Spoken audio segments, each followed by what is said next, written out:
Hello. Welcome to the read-along audiobooks production of Alice's Adventures in Wonderland by Lewis Carroll.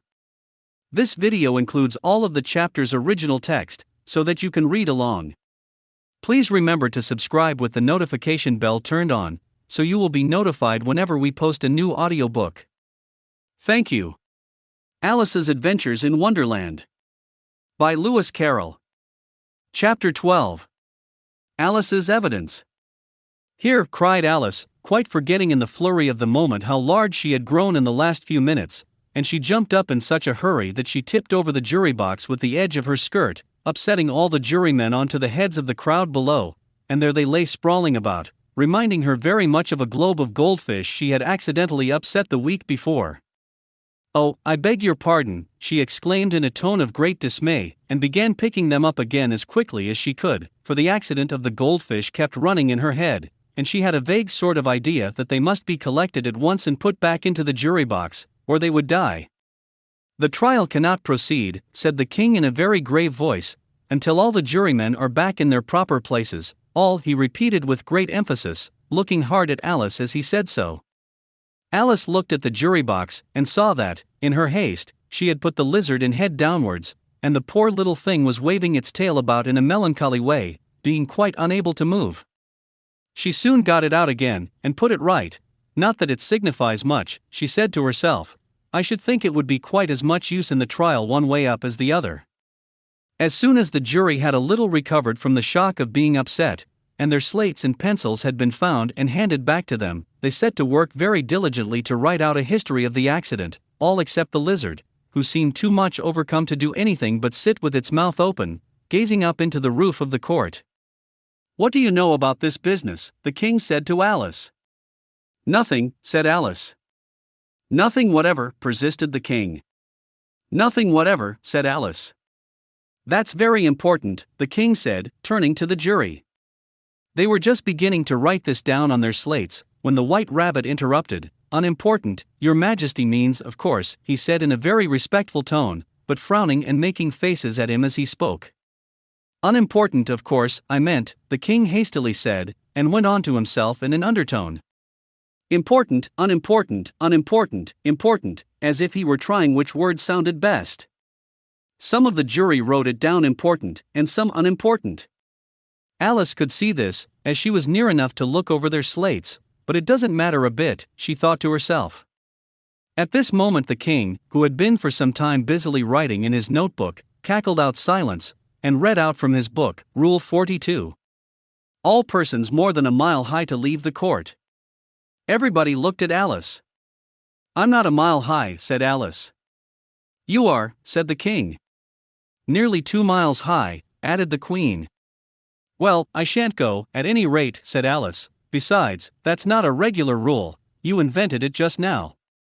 "It's the oldest rule in the book," said the king. "Then it ought to be number 1, said Alice. The king turned pale, and shut his notebook hastily. "Consider your verdict," he said to the jury, in a low, trembling voice. "There's more evidence to come yet, please your majesty," said the White Rabbit, jumping up in a great hurry. "This paper has just been picked up." "What's in it?" said the queen. "I haven't opened it yet," said the White Rabbit, "but it seems to be a letter, written by the prisoner to somebody."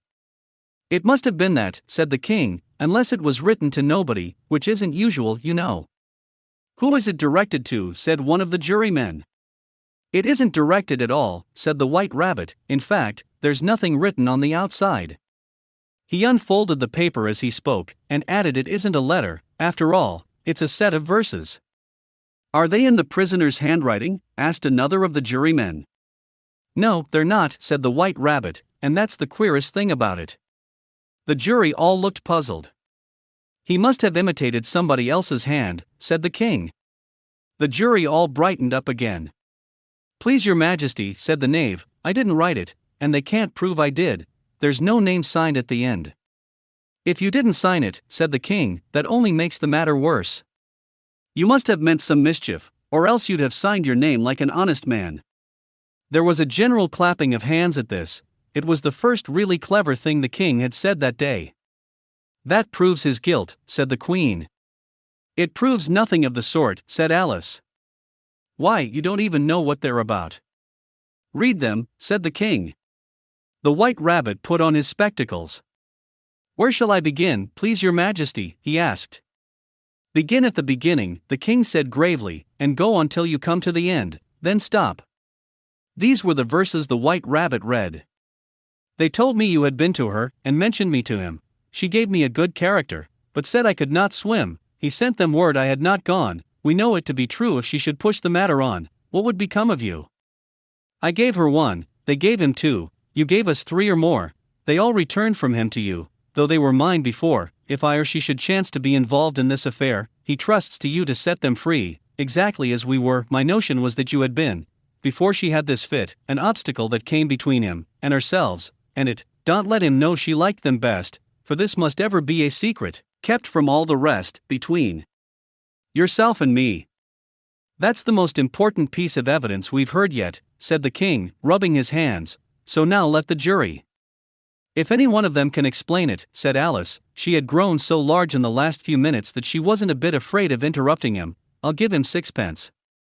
I don't believe there's an atom of meaning in it. The jury all wrote down on their slates, she doesn't believe there's an atom of meaning in it, but none of them attempted to explain the paper. If there's no meaning in it, said the king, that saves a world of trouble, you know, as we needn't try to find any. And yet I don't know, he went on, spreading out the verses on his knee, and looking at them with one eye, I seem to see some meaning in them, after all. Said I could not swim, you can't swim, can you? He added, turning to the knave. The knave shook his head sadly. Do I look like it? He said. Which he certainly did not, being made entirely of cardboard. All right, so far, said the king, and he went on muttering over the verses to himself. We know it to be true, that's the jury, of course. I gave her 1, they gave him 2, why, that must be what he did with the tarts, you know. But, it goes on, they all returned from him to you, said Alice. Why, there they are, said the king triumphantly, pointing to the tarts on the table. Nothing can be clearer than that. Then again, before she had this fit, you never had fits, my dear, I think, he said to the queen. Never, said the queen furiously, throwing an inkstand at the lizard as she spoke. The unfortunate little Bill had left off writing on his slate with one finger, as he found it made no mark, but he now hastily began again, using the ink that was trickling down his face, as long as it lasted. Then the words don't fit you, said the king, looking round the court with a smile. There was a dead silence. It's a pun, the king added in an offended tone, and everybody laughed. Let the jury consider their verdict, the king said, for about the 20th time that day. No, no, said the queen. Sentence first, verdict afterwards. Stuff and nonsense, said Alice loudly. The idea of having the sentence first. Hold your tongue, said the queen, turning purple. I won't, said Alice. Off with her head, the queen shouted at the top of her voice. Nobody moved. Who cares for you, said Alice, she had grown to her full size by this time. You're nothing but a pack of cards. At this the whole pack rose up into the air, and came flying down upon her. She gave a little scream, half of fright, and half of anger, and tried to beat them off, and found herself lying on the bank, with her head in the lap of her sister, who was gently brushing away some dead leaves that had fluttered down from the trees upon her face. Wake up, Alice dear, said her sister. Why, what a long sleep you've had. Oh, I've had such a curious dream, said Alice, and she told her sister, as well as she could remember them, all these strange adventures of hers that you have just been reading about, and when she had finished, her sister kissed her and said, It was a curious dream, dear, certainly, but now run into your tea, it's getting late. So Alice got up and ran off, thinking while she ran, as well she might, what a wonderful dream it had been. But her sister sat still just as she left her, leaning her head on her hand, watching the setting sun, and thinking of little Alice, and all her wonderful adventures, till she too began dreaming after a fashion, and this was her dream. First, she dreamed of little Alice herself, and once again the tiny hands were clasped upon her knee, and the bright eager eyes were looking up into hers. She could hear the very tones of her voice, and see that queer little toss of her head to keep back the wandering hair that would always get into her eyes, and still as she listened, or seemed to listen, the whole place around her became alive with the strange creatures of her little sister's dream. The long grass rustled at her feet as the white rabbit hurried by, the frightened mouse splashed his way through the neighboring pool, she could hear the rattle of the teacups as the March Hare and his friends shared their never-ending meal, and the shrill voice of the queen ordering off her unfortunate guests to execution. Once more the pig baby was sneezing on the duchess's knee, while plates and dishes crashed around it. Once more the shriek of the griffin, the squeaking of the lizard's slate pencil, and the choking of the suppressed guinea pigs filled the air, mixed up with the distant sobs of the miserable mock turtle. So she sat on, with closed eyes, and half believed herself in Wonderland, though she knew she had but to open them again, and all would change to dull reality. The grass would be only rustling in the wind, and the pool rippling to the waving of the reeds. The rattling teacups would change to tinkling sheep bells, and the queen's shrill cries to the voice of the shepherd boy, and the sneeze of the baby, the shriek of the griffin, and all the other queer noises, would change, she knew, to the confused clamor of the busy farmyard, while the lowing of the cattle in the distance would take the place of the mock turtle's heavy sobs.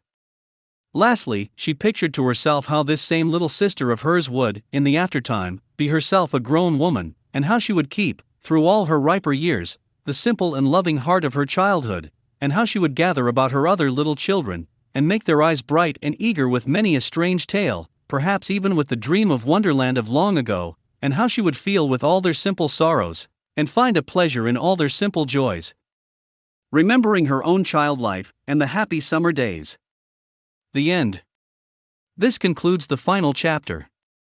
We have linked to 2 recommended audiobooks on this screen, or please feel free to visit our channel to explore all the other titles we have available.